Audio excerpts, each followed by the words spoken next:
Hello guys, मैं आनंदी कुमारी। अपने channel BPSC mindset के साथ आपका अपने चैनल में स्वागत करती हूँ। और आज का टॉपिक गुप्तवंश के बारे में हम जानेंगे कि इसका विस्तार कहाँ कहाँ हुआ और इसका विस्तार कहाँ कहाँ हुआ और कब किस परिस्थिति में इसकी स्थापना हुई और क्यों हुई। आज हम इसी के बारे में हमें जानना है।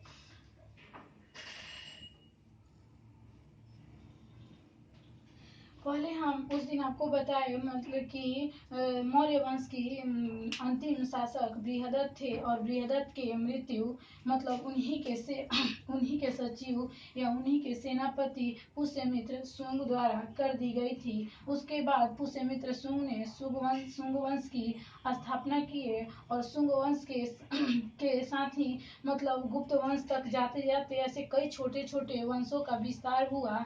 लेकिन जो मौर्य वंश में कह सकते हैं कि जो मौर्य वंश में मगध का विस्तार था वो बृहदत्त के बाद ही समाप्त होने लगी और तब जाकर गुप्त वंश में मौर्य वंश जैसी मगध का विस्तार हो पाया। और इन छोटे छोटे वंश जिसमें शुंग वंश की स्थापना किसने की तो पुष्यमित्र शुंग ने की। और यदि हम पुष्यमित्र शुंग के बारे में बात कर रहे हैं तो थोड़ी सी हम उनके बारे में जानकारी भी प्राप्त कर लें कि उनका विस्तार तो मध्य गंगा से चंबल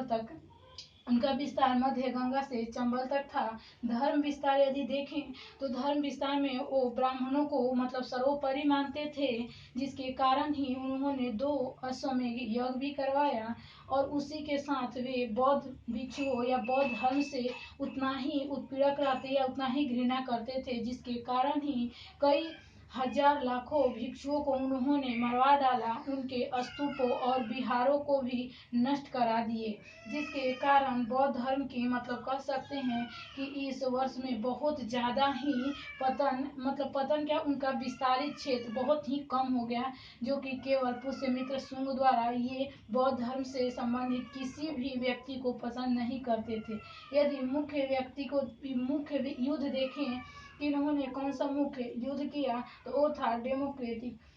ये युद्ध में इन्होंने युद्ध तो पाटलिपुत्र पर ही इनके शासनकाल में हुआ, लेकिन ये युद्ध भी इन्होंने नहीं जीत पाए और उसके बाद इनका विस्तार केवल मध्य गंगा से चंबल नदी तक ही रह गया। और इसके अंतिम शासक का देखें, इनके अंतिम शासक देवभूति हैं। देवभूति जिनकी मृत्यु उन्हीं के सचिव द्वारा कर दी गई और उसके बाद कौरव वंश की स्थापना हुई।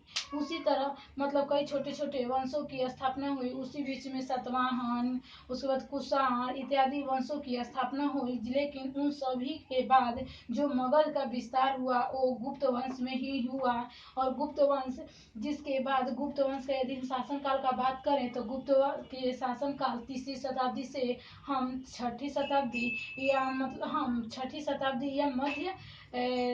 5वीं शताब्दी तक कह सकते हैं, जिसके में गुप्त वंश ने बहुत ही विस्तार अपना किया। ये हर क्षेत्र में, कला क्षेत्र में या अपना साम्राज्य क्षेत्र में, औद्योगिकी क्षेत्र हर क्षेत्र में इन्होंने अपना विस्तार किया।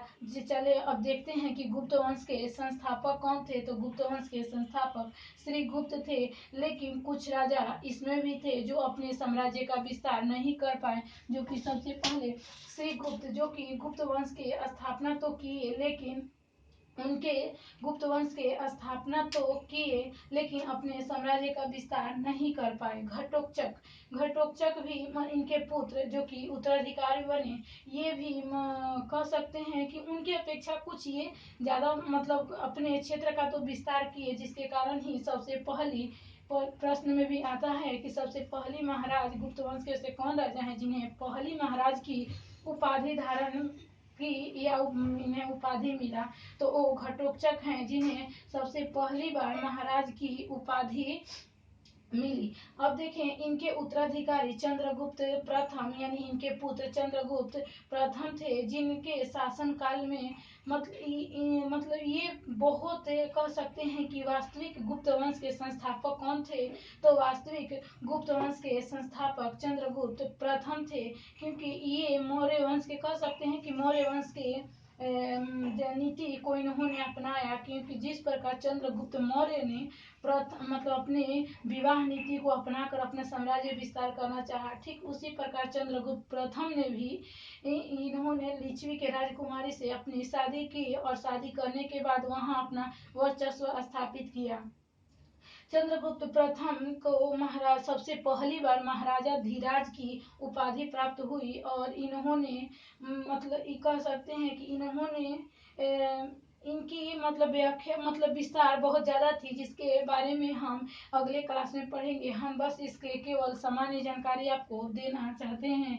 और समुद्रगुप्त, चंद्रगुप्त के पुत्र यानी उत्तराधिकारी समुद्रगुप्त थे, जो कि यदि हम देखें कि जिस प्रकार मौर्य वंश में अशोक ने सबसे अधिक क्षेत्रों पर विस्तार किया, ठीक उसी प्रकार समुद्रगुप्त ने भी अपने सबसे पूरे राजाओं की अपेक्षा इन्होंने सबसे अधिक क्षेत्रों पर विस्तार किया, जिसके कारण वेतन स्मिथ ने इन्हें नेपोलियन कहा। जब इन्होंने कौन तो समुद्रगुप्त ने जब दक्षिण के 12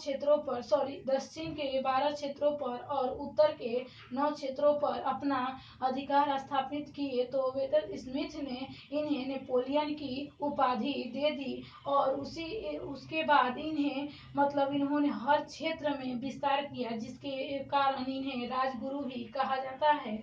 और इसके बारे में हम आगे चर्चा करेंगे सभी राजाओं के बारे में कि इन्होंने राजनीतिक आर्थिक व्यवस्थापिक ऐसा मतलब क्षेत्रों में क्या क्या इन्होंने अपना विस्तार किया।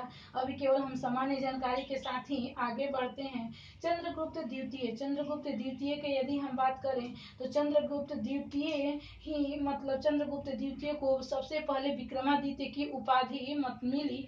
एक बात करें तो इन सभी को अलग अलग उपाधि से सम्मानित किया गया और ये इन्होंने अलग अलग मतलब क्षेत्रों पर अपना अलग अलग राजाओं पर अपना शासन किए, जिसके कारण इन्हें अलग अलग उपाधि मिली। उसी प्रकार चंद्रगुप्त द्वितीय ने जब शकों पर सबसे पहली बार विजय प्राप्त की तो इन्हें विक्रमादित्य की उपाधि मिली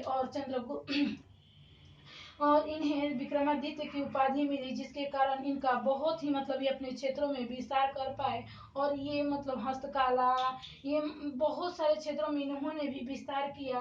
उसी के साथ ही ये इनके दरबार में 9 ऐसे मंत्री रहते थे जिसे 9 रत्न कहा गया और वो एक से बढ़कर एक सलाहकार और उच्च पदों वाले और कह सकते हैं कि इन्हें मशवरा देने वाले और इनके विस्तार में यदि किसी का हाथ था तो वो 9 रत्नों के कारण ही चंद्रगुप्त द्वितीय इतने अपने बड़े क्षेत्रों पर विस्तार कर पाए। उसी प्रकार इन्होंने एक महरौली स्तंभ का भी स्थापना किए, मतलब महरौली स्तंभ का स्थापना करवाए थे, जिसकी मतलब जैसा उस समय वो बनवाए वो आज भी जस का तस मतलब जैसा बनवाए वैसे ही आज भी वह उपस्थित है और मतलब कुछ भी उसमें नहीं लगा हुआ है, जिसके कारण मतलब कहा जाता है कि उस समय की जो लोहे की शुद्धता थी वो अब नहीं है, क्योंकि अब तो लोहे में बहुत जल्द किसी भी लोहे में जंग लग जाती, जिसके कारण मतलब इन्होंने अपने क्षेत्र में विस्तार करने के साथ साथ इन्होंने अन्य क्षेत्रों में भी विस्तार किया। यदि काली पूछेगा कि चंद्रगुप्त द्वितीय के दरबार में कौन कवि रहते थे, तो चंद्रगुप्त द्वितीय के दरबार में कालिदास रहते थे, जिन्होंने ही चंद्रगुप्त द्वितीय के विजयों के बारे में मतलब पूरा अपने पुस्तक में लिखा। कुमारगुप्त, चंद्रगुप्त द्वितीय के पुत्र कुमारगुप्त, जिन्होंने नालंदा विश्वविद्यालय की स्थापना करवाई और कुमारगुप्त में ही हुणों का सबसे पहला आक्रमण हुआ, जिसके कारण हुणों के आक्रमण को मतलब पूरी तरह से पराजित करने के लिए उन्होंने स्कंदगुप्त को बुलाया और उन्हें युद्ध पर भेजा और स्कंदगुप्त हुणों को पराजित किए और अपनी शासन व्यवस्था वहां स्थापित की।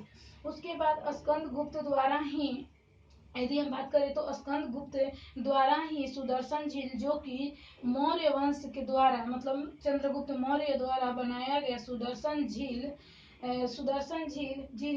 जिसका मरम्मत इन्होंने करवाया। उसके पहले राजा वर्मन ने उसकी मरम्मत करवाए थे और उस मतलब इसके वजह से मतलब कह सकते हैं कि कृषि क्षेत्र में भी काफी विस्तार हुआ सुदर्शन झील के कारण, जो कि गिरनार की पहाड़ी पर उन्होंने बनवाया था और उस समय की कृषि के विस्तार के लिए ही बनवाया गया था।